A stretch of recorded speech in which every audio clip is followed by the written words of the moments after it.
With the recent retcon creation of the Romulan Winged Defender class ship, by the way, a link to this is in the description, it got me thinking about the other bird-like ships and the general assumptions that fans make about them. Allow me to tackle one of the most controversial topics in Star Trek starship lore, the true origins of the Klingon bird of prey. Just a brief recap about the nature of this iconic Klingon ship. The Klingon Beryl-class bird of prey first made its appearance back in 1984 in Star Trek III: The Search for Spock. Commander Krug's ship awed both kids and adults alike with its cloaking device, intimidating predatory appearance, wing articulation, and exquisite detailing. It's a gorgeous design.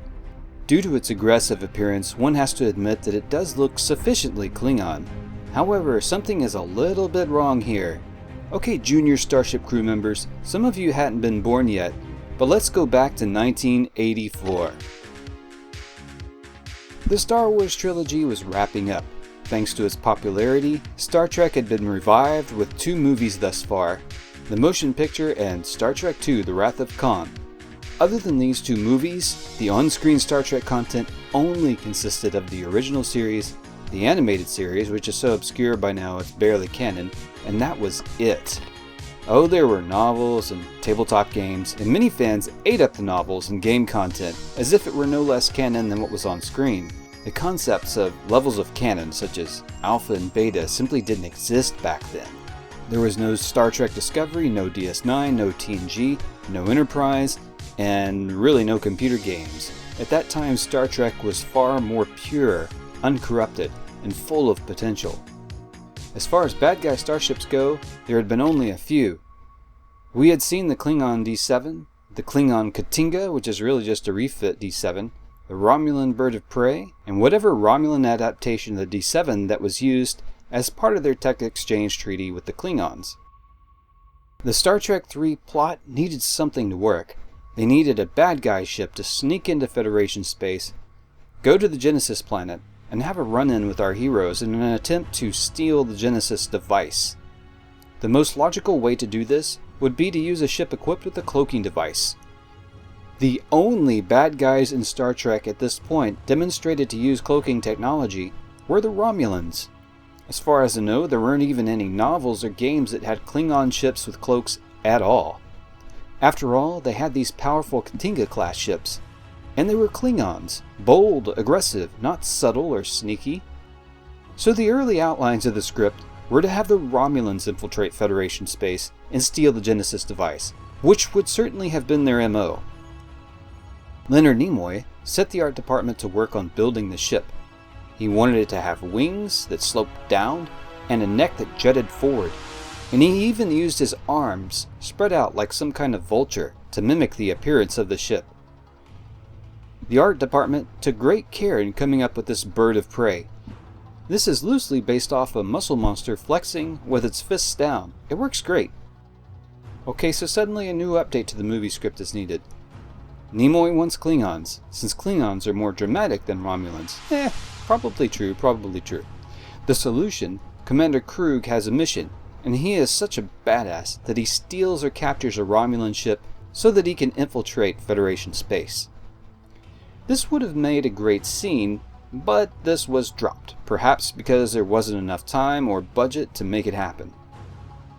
This version of the Bird of Prey, it being purely Romulan, might have still worked. After all, the ship certainly has all the Romulan signatures. It has feathers, it looks like a bird, etc. But when the ship decloaks to attack the Enterprise, Sulu says, "Klingon Bird of Prey." She's arming torpedoes. So now, it's a Klingon ship.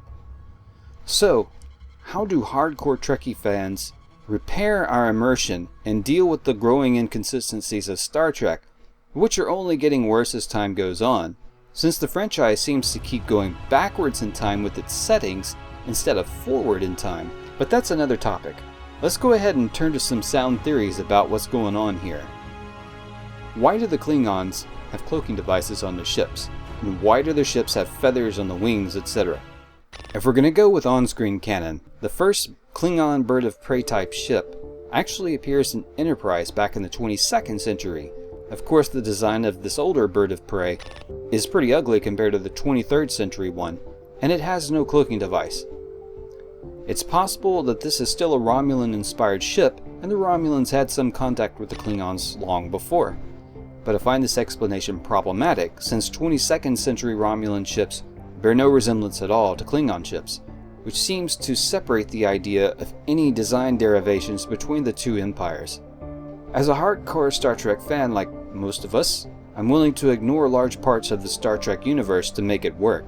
I'm willing to say that the story of the NX-class Enterprise is a historical fiction holonovel series sitting on a dusty shelf in Riker's Holo Library. I have another theory that works. Let's go back to 1984. After Star Trek III was released, there was a great deal of game content that was published by Fassicorp, and fans ate this up because, other than the old series, movies, and a few novels, there wasn't much content at all. And again, this was very much considered as good as canon at the time. So here's the deal. The Klingons and Romulans both had technology that the other wanted, we know that. The Romulans needed bigger and faster ships along with energy weapons that could compete with Federation phasers. The Klingons recognized the enormous tactical advantages of cloaking technology. Both sides traded tech that they considered obsolete. The Klingons traded some obsolete D7 hulls that were pretty much stripped of all weaponry and engine components, and the Romulans traded over some very inefficient cloaking devices and plasma weapons. The Romulans repainted the hulls of the D7 cruisers, put cloaking devices and plasma weapons on them, and with their more advanced hull chassis, they were able to create a warship more powerful than either the Bird of Prey or the old D7 class. The Klingons tried cloaking tech on some of their cruiser hulls, but found the power consumption to be exorbitant, and with some reports of the crews actually going mad. But they did learn enough from the old cloaking devices to begin copying the technology. Since the first tech exchange ended up being a net benefit to both sides, the two empires continued with more tech exchanges, which included things like disruptors, warp drives, and finally some hybrid ship designs. By the peak of the tech exchange, the Romulans had begun to change their ship designs quite a bit. If we go with Vassalor, the Bright One class destroyer is the prime example, and it is said to have come out even before what we know as the Klingon Bird of Prey. The forward section was written to be a blend of Romulan and Klingon technology, and perhaps the main hull is mostly Romulan, but it was the Romulans that built the first prototypes, and the Klingons ordered 7 of them. Klingons were already producing most of the internal components that would be used in their own versions. The Klingons would take the Romulan hulls, copy them, and put in their own disruptors, shields, and other components. Klingon Bird of Prey would replace most of the older Klingon scout ships that had no cloaking ability, and they would eventually go on to create much larger versions. We would eventually see these larger versions in the TNG episode Yesterday's Enterprise, when they were called the Cavort class, so formidable by that time that 3 of them, with some difficulty, could defeat a Galaxy-class starship. I really prefer this beta canon over most others. If the Star Trek franchise ever goes into the direction of doing a post-movie era series, hopefully they won't screw up consistency, but I hope that this is the canon they base it off of.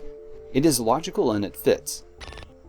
I will note that by the time of the late 24th century, the Romulans have become totally original in their ship designs once again, and there must have been a quantum leap forward in tech to give them many D'Deridex-class warbirds, which are probably the largest warships in the quadrant at the time of their appearance. So Starship Crews, say in the comments whether you agree with this Bird of Prey Origins idea or not. Did the Klingons adapt a Romulan design, or did the Romulans steal the Klingon designs? Was there no collaboration at all? Also, if the Romulans do have their own versions of the Burrell-class ships, do you think they look exactly like the Klingon versions, or perhaps they have a different color scheme to distinguish them? What do you think they would look like? What do you think the distinguishing features would be for a Romulan version? Thank you for watching Starship Cruise. If you haven't already enlisted, be sure to subscribe and hit the notification bell so that you will not miss crew assemblies or command staff meetings that will be to your benefit. Also, much thanks to new Patreon member Benjamin Rosario III.